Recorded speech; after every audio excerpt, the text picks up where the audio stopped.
गांदरबल में आतंकी हमले को लेकर आक्रोश है। जम्मू में शिवसेना ने पाकिस्तान के खिलाफ विरोध प्रदर्शन किया।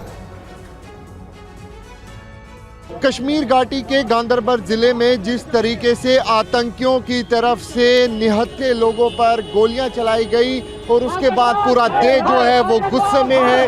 तकरीबन 7 लोगों की मौत हो चुकी है और तस्वीरों में आप देख सकते हैं आतंकवाद और पाकिस्तान के खिलाफ जोरदार यहाँ पर जम्मू में विरोध प्रदर्शन जो है वो यहाँ पर किया जा रहा है। पाकिस्तान और आतंकवाद का यहाँ पर जो पुतला है वो यहाँ पर शिवसेना की तरफ से जलाया जा रहा है। आप लगातार प्रोटेस्ट कर रहे हैं, क्या कहेंगे? ये जो श्रीनगर में जो गांदरबल में जो कल घटना हुई है इसका हम पुरजोर निंदा करते हैं। सेंट्रल गवर्नमेंट को ये हम अपील कर रहे हैं कि पाकिस्तान पे एक और सर्जिकल स्ट्राइक की जाए और जल्द से जल्द आतंकवाद का बिल्कुल सफाया करना चाहिए। पाकिस्तान का यहाँ पर झंडा फूका गया है। आतंकवाद के खिलाफ लगातार नारे लगाए जा रहे हैं और साफ तौर पे मांग की जा रही है कि जल्द से जल्द उन आतंकियों की धरपकड़ की जाए जिन्होंने इस कायराना हरकत को अंजाम दिया है। और बीते कुछ दिनों से विमानों में बम धमकी के मामले में एमएचए में बड़ी बैठक हुई। गृह सचिव ने सीआईएसएफ और बीसीएएस से पूरे मामले की डिटेल रिपोर्ट सौंपी है। देखिए पूरी खबर क्या है। देश में यात्री विमानों को मिल रही धमकियों पर सवाल उठ रहे हैं। रविवार को 25 से ज्यादा फ्लाइट्स को बम से उड़ाने की धमकी मिली थी। एक दिन पहले शनिवार को 30 से ज्यादा विमानों को धमकी मिली थी। इसके चलते सैकड़ों यात्री घंटों परेशान हुए। पिछले एक हफ्ते में 90 से ज्यादा विमानों को बम की धमकी मिल चुकी है। बाद में ये सभी झूठी साबित हुई। इन धमकियों की वजह से अब तक 200 करोड़ रुपए तक का नुकसान हो चुका है। गृह मंत्रालय को अब इस मामले में सिविल एविएशन मिनिस्ट्री और bureau of civil aviation security से डिटेल रिपोर्ट मिली है। सीआईएसएफ के डीजी ने अब तक की जांच का ब्यौरा दिया है। सूत्रों के मुताबिक धमकी की ज्यादातर कॉल्स विदेश से हुई। विमानों में बम की धमकी के मामले पर केंद्रीय नागरिक उड्डयन मंत्री राम मोहन नायडू ने कहा कि विमानों में बम की धमकी पर सरकार गंभीर है। इस मामले में कई जरूरी बैठकें की गई हैं, तो कई नियमों में संशोधन की तैयारी है। इसमें मेजरली जो है ये ऑफेंस जो है वो इन फ्लाइट वाले उस सिचुएशन को ध्यान में रखते हुए उसमें सारे ऑफेंसेस का लिस्ट किया गया।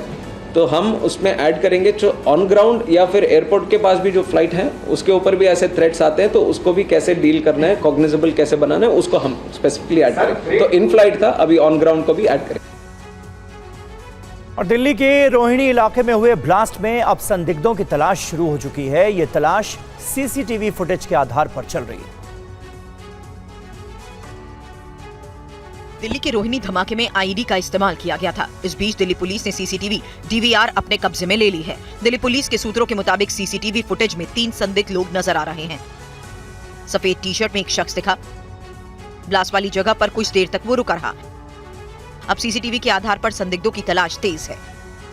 पुलिस ने ब्लास्ट वाली जगह के साथ साथ आसपास की मार्केट से सीसीटीवी फुटेज लिए हैं। दिल्ली पुलिस के मुताबिक विस्फोटक को एक पॉलिथीन बैग में लपेटकर करीब 1 फीट गड्ढे में रखा गया और उसे कूड़े से ढक दिया गया। ब्लास्ट मामले में जो एफआईआर दर्ज की गई उसमें भी सफेद पाउडर का जिक्र है और ये भी बताया गया कि धमाके से दीवार को कितना नुकसान पहुंचा।